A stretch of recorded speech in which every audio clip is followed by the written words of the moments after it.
Pachter never ceases to amaze me with how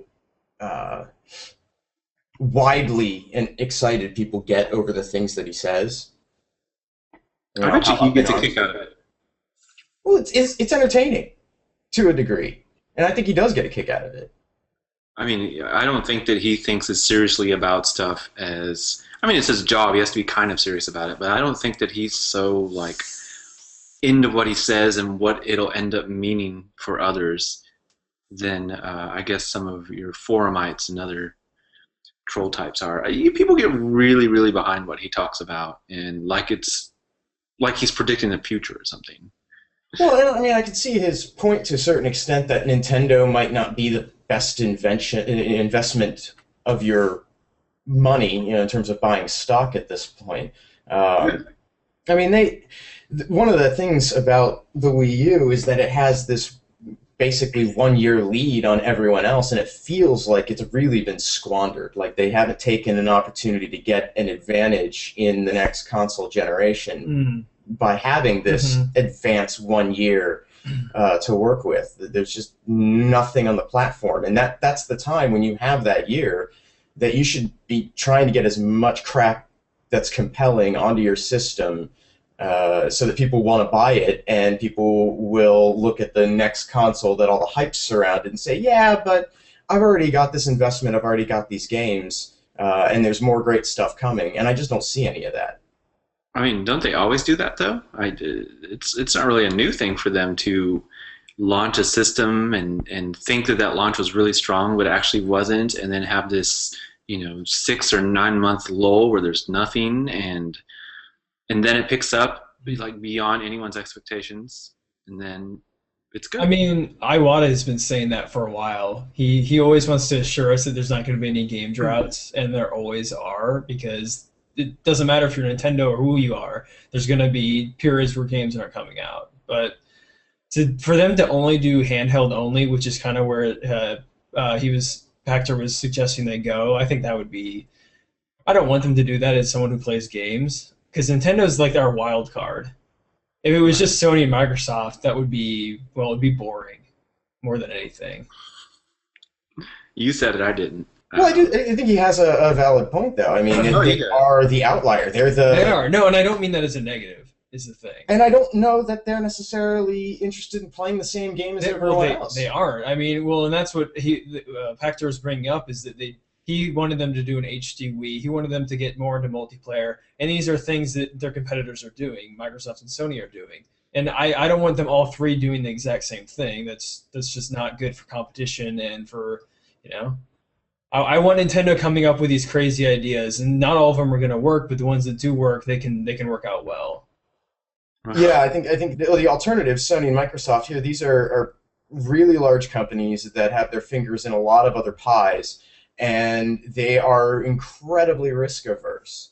And we need someone out there taking chances and trying to push things, or it's just going to be casual games and proven moneymakers.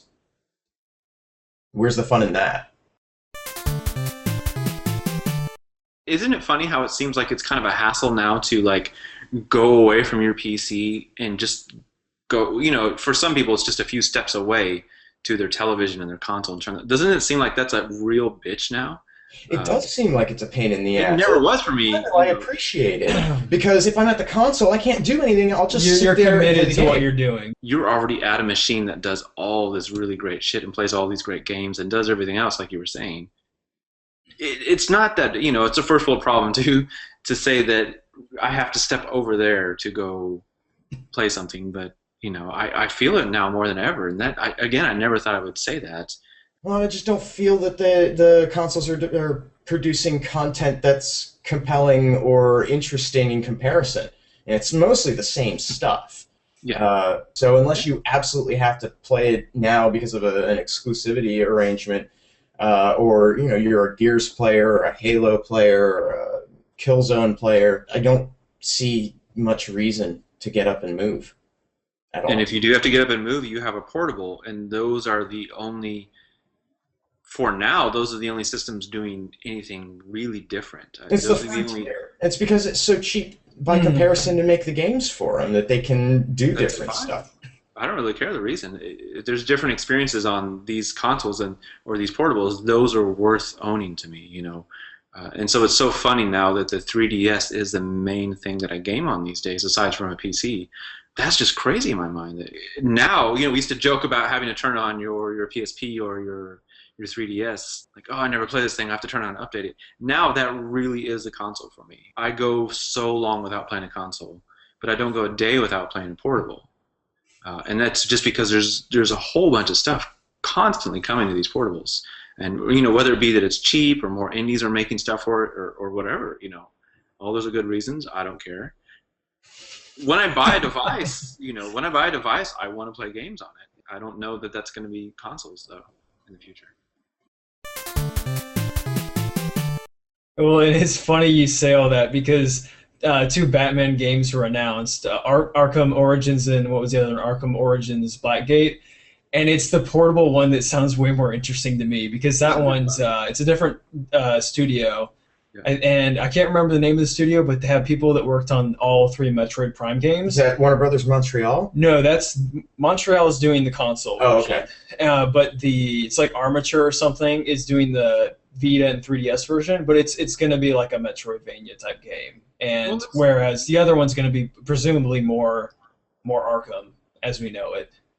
Which is great, you know, and more Batman, great. But you know, the console title is going to be a kick-ass PC game. I mean, it just goes back to it will be the same. And the portable one's going to be something different, and it's probably going to be cool too. I'm excited about the portable Arkham Origins Blackgate thing. I think that's neat. Batman, Arkham Asylum, and Arkham City, those are Metroidvanias. They are. I mean, it's just in terms of structure, and so it's going to totally make sense to do that 2.5D kind of exploration type game. I can see it feeling very, very similar, despite not having that full 3D environment and so forth. I'm interested to see what combat's like, though. If it's right, well, that's such a huge portion of the Arkham games is their free flow combat, where you're going into continuous movements and you're basically being Batman and being badass easily. So, one button to combo into everything that is combos, Batman. Yeah, and I don't know how I would feel about that in a more it would be 2D brawler. It might be hard to pull off there. So it might just be more standard beat 'em up combat in the portable game, which could work. Both these things are going to be good, but it's so funny how it like completely applies to our prior conversation. You know, there's going to be this console game that we probably won't play on a console. It'll be better on a PC, and then I mean that could change with this next generation of consoles. I don't know that it is. I haven't seen anything yet that makes me say, "Oh, this is going to be totally different and better." These consoles are now literally PC gaming alternatives. I mean, they're like, in my mind, sure, the games they're made for console first and they end up on PC, but people are totally cool these days waiting for the PC game. You know. And so I bet if you ask everyone right now that's talking about the announcement of the new Batman game, they're already saying, cool, I'm going to wait for the PC version. At least you won't have to get it on Origin. Home of the worst company in 2013. As declared by the internet. Well, poor guys. I'm starting to feel it for them. Like, I never did before, but now I like, it's starting to bum me out a little bit. It's become a bit sad because we all know EA is kind of terrible, and you can only see that so many times in so many different ways. It just starts to seem mean after a while. Exactly. Well, it didn't deserve to be voted the worst company in 2012. It doesn't deserve it now. They're not killing people. They're inconveniencing you. Right. Like, get a grip. You know, at the end of the day, though, they're making games that we want to play. Not all the games. I don't want to make it sound like we love everything that they put out. Well, and they're not, by and large, cheating people. I mean, there's some questionable business practices. You know, and you have some instability issues and poor customer service. But those things don't make a company the worst in this nation. I wouldn't even say they're the worst necessarily in gaming. No, probably not. As far as anti-consumer practices, even, No. They have a huge bullseye. They're an easy target, yeah. And Activision hasn't been as much of a pain in the ass in the last surprisingly couple of years. Yeah. You know, Maybe the internet had taught them a lesson and said they put them on the hate lists or whatever, and Activision's like, whoa, we need to clean our shit up, and so yeah, Activision's been the good boy for the past couple of years.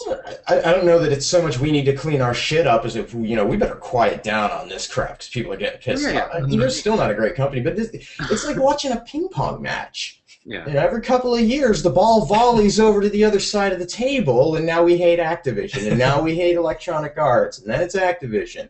And we need some other company to rise up and be really, really serious assholes to change the game up. Because it's just who has the potential to take that? It could have been Ubisoft, but they've kind of they've turned it around, especially with their DRM. So yeah, could be Microsoft. They kind of dick with the idea of being the worst, but then they backed off. And again, Microsoft with Always On, it could do it if that ends up being the case. That would get them some serious Always hate. On and Always Connect, that could be pretty disastrous for this audience anyway. EA is not the worst. Again, they're making cool shit sometimes. I've always had something against the total beating down our throats the franchise stuff, but that doesn't again, that doesn't make them bad. That makes them someone that wants to make money. And by and large, the games that come out in these franchises are good. I mean, it's not like the games are bad. There are bad things about them on occasion. They might end up bad, but the first game of a new property is generally decent. Yeah. They do even the iterations though. Like I played the next Tiger Woods that came out this time. I'm like, God, how many times have I played this game? I played it. I'm like, okay, this is pretty cool. I'm not gonna write home about it or whatever. Or, put it on my Christmas recommendations list. But it's a game. They made it. I'm playing it and I'm enjoying it. And that alone should take them off the list of the worst people. Put fucking Burger King on there. Have you had a Whopper lately?